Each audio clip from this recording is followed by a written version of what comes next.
Hello, my dear subscribers, and today I want to talk to you about some fears that people have to start gardening.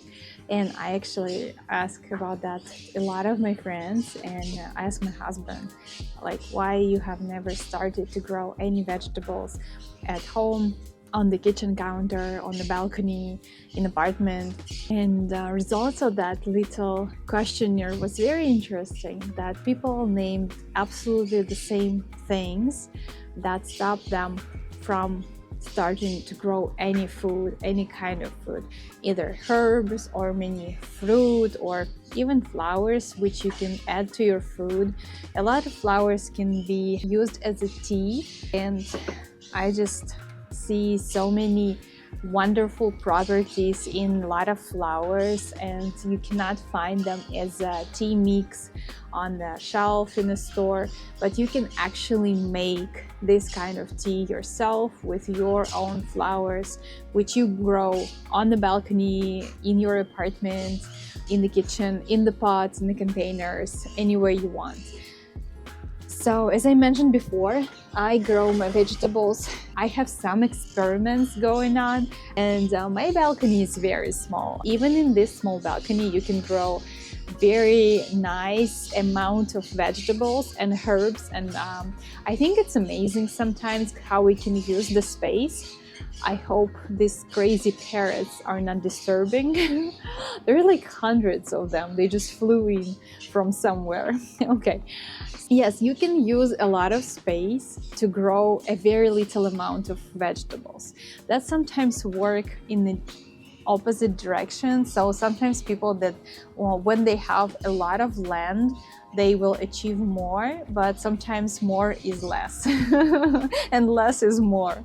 So on a small garden, you can actually take care of the plants, and then you will have a good mood, a positive attitude. You won't feel stressed, because a lot of times when you have too many plants, you have too many vegetables to take care of, they just feel like exhaustion, and you don't feel any happiness other people talk about when they have garden, but you just feel frustration. So I don't want that to happen. So on my channel, I share things that made me happy while having plants.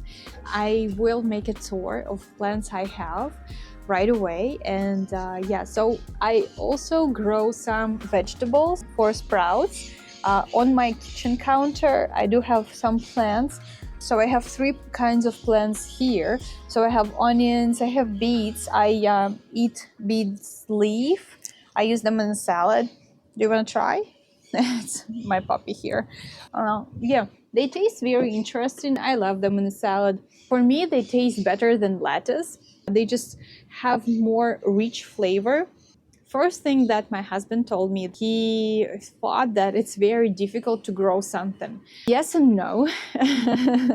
No one can give you, the people who give you, like, it's very easy to grow. Sometimes it's not, because a lot of things can go wrong which are not under your control.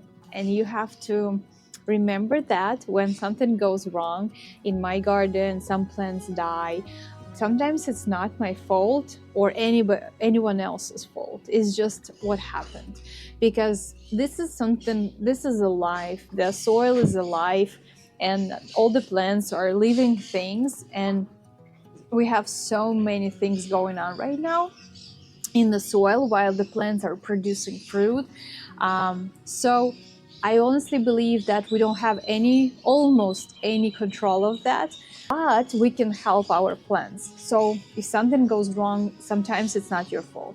So start from the simplest plants possible to achieve some results. And when people told me that the simplest things is to grow herbs, that was very discouraging for me because when I started to grow herbs, they died. Absolutely all the herbs. Even people told me like, oh, it's almost impossible to kill this plant.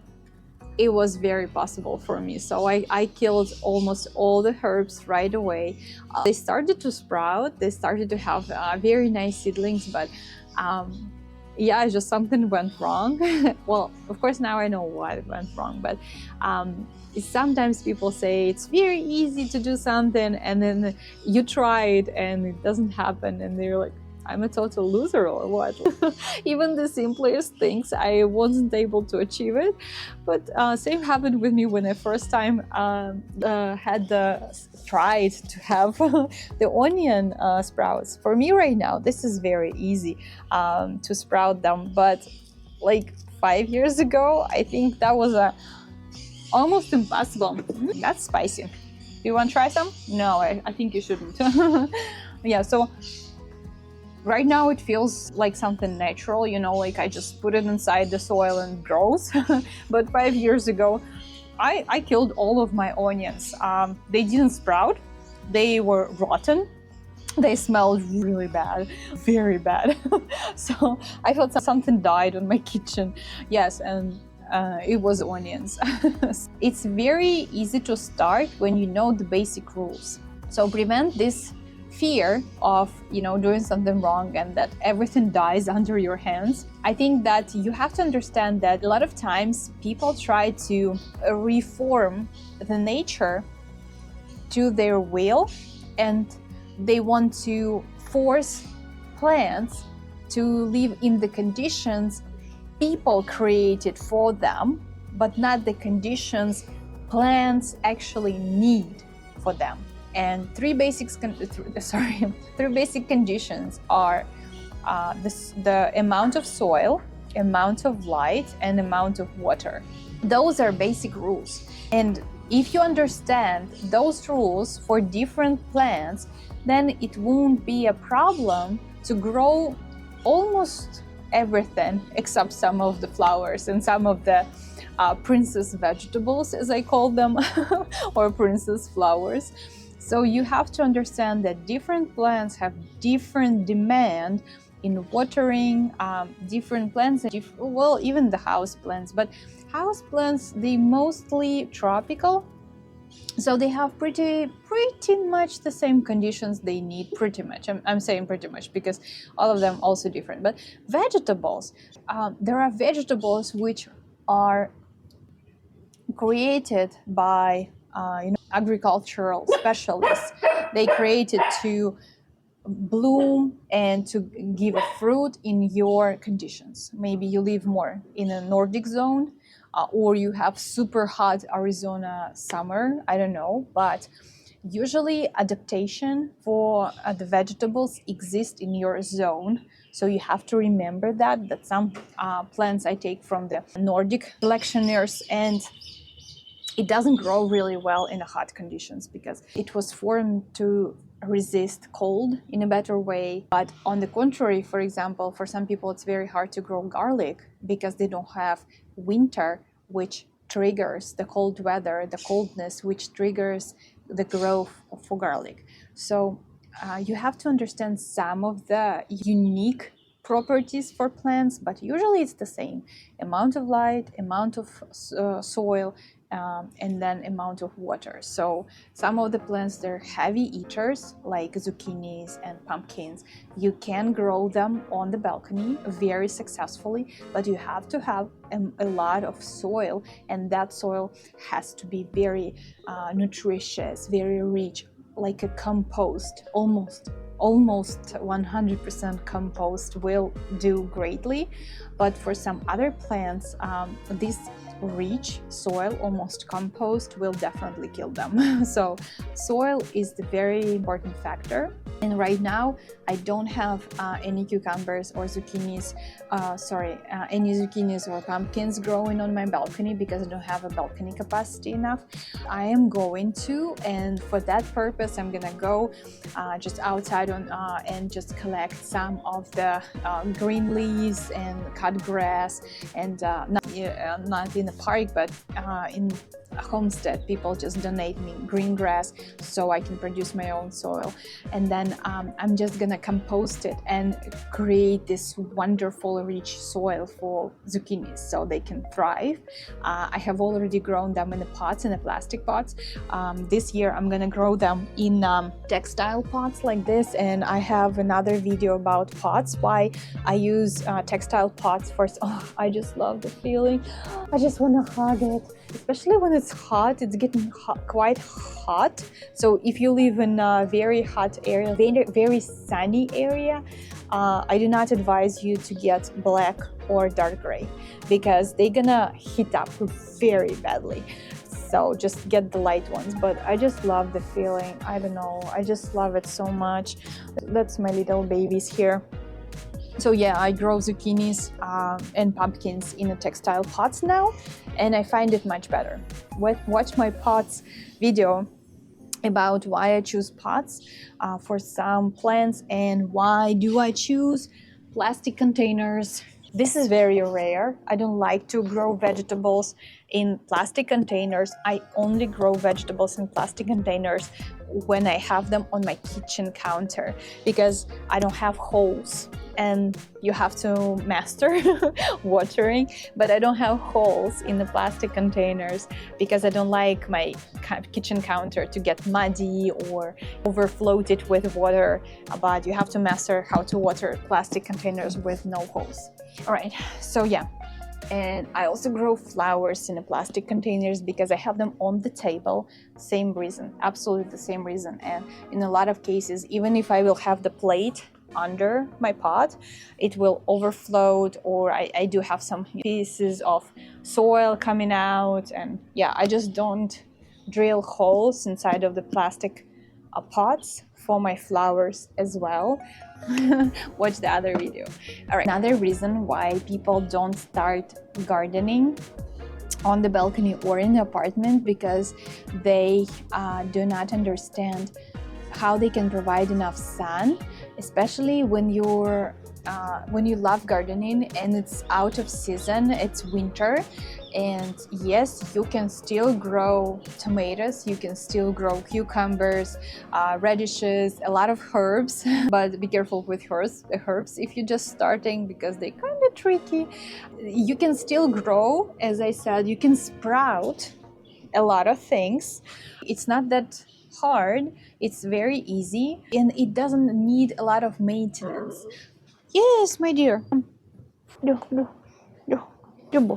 So yeah, some people they don't understand that you can sprout, like I did for onions. I just use the green part, or for beets. You can use a lot of things like that. You can grow a lot of things even from the kitchen scraps. I know it's some kind of myth, but to some degree, yes, you can do that. It's kind of easy, and you can start from that. I just prefer to do that in the soil, not in the water. Because as I said, my first experiment was onions and they got rotten really bad. All right. So if you're afraid that, it's your apartment is not enough space, that's not true. You can still have something, even a very little experimental pot, like a can from cat food or dog's food, doesn't matter. You can use it to, sprout one onion, and then you will get your confidence going, and then you will start to plant more and more. Because some people, they start from planting everything, like that regular set or regular vegetable combination. Usually it's cucumbers, tomatoes, some herbs. Sometimes people try radishes, but more rarely. So yeah, just be patient, start from one, get your confidence, and then move further. And you also have to understand that some seeds are not meant to be grown in an apartment or on the balcony.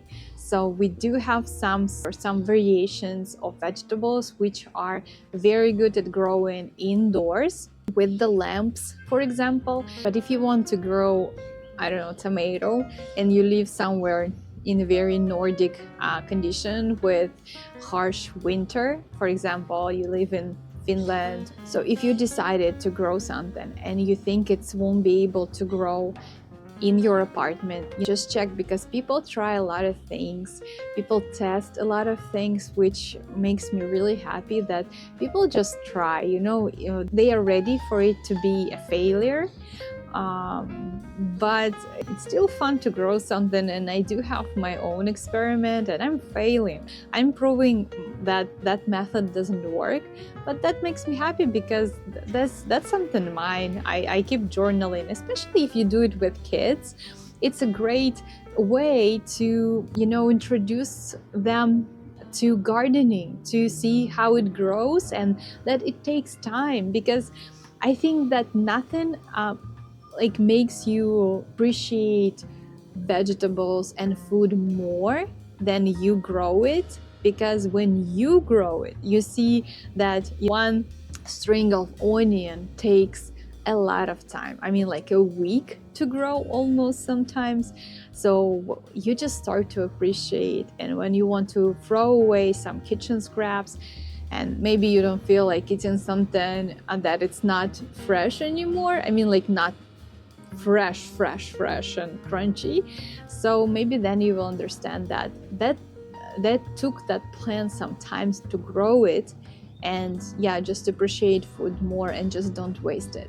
You always can make compost, you always can freeze it, you can dehydrate it. So it's so many ways to appreciate food. So, and the last fear that almost everybody told me that they don't have it in them, but I didn't have it in me either. Well, at least I thought so. When I just had my first attempt with killing my herbs and my onions, I thought that some people are born with that, some people are not, and I'm not. But right now, when I watch my garden growing, and when I see the fruit, and when I feel like I'm doing something right, and vegetables, they just grow and they just give something to me in return. And I just understood that it's not like you have it or you don't. I think with the right amount of knowledge, and when you're ready to fail but still want to try, then you will definitely be a person who can grow things very good. And some people are very unexpectedly starting to grow and they succeed, and that give their lives very unique and different direction than they expected. So I saw a lot of IT specialists becoming gardeners and on a very good level, and using all the vegetables. So I think when the idea of becoming a small grower is something that I would like to see more and more. I would like to see children involving in growing something very small, just to start, just to get confidence. I would like people to start something in their apartment, taking care and trying to understand what can they do better for one plant, rather than find the strongest one and expect the fruit with no effort. So yeah, I think that everyone can be a little gardener on a little scale, and I don't expect my balcony to be self-sufficient for me and to grow enough vegetables for a whole year. That's just impossible. That's just unrealistic, and I understand that. But can I grow enough of garlic for me? I think so. Can I grow enough of green onions? I think so too. Can I grow enough of tomatoes, just have one tomato a day? Yes, I think so. I think I can do that. And I think that's why I always say that gardening is for pleasure. Gardening is for your happiness, and to create some spaces in your apartment or in the balcony that you can enjoy and just have your peace of your mind. Just listen to the wind and listen to the birds and watch the sunrise or sunset, or just watch the life going. So yeah, if you are still doubting, I wish you to try, and I wish you to start simple with very simple stuff, get your confidence, and then keep going. And then I think as soon as you will be introduced to the first vegetable, when you will grow it, you will take it in your hand, and then you will understand that it's something that came to you from the little seed and then through the whole process. And you can actually have the seeds to start the process all over again. That's the cycle. Then you're going to be so impressed and so inspired that you will catch that bug of gardening.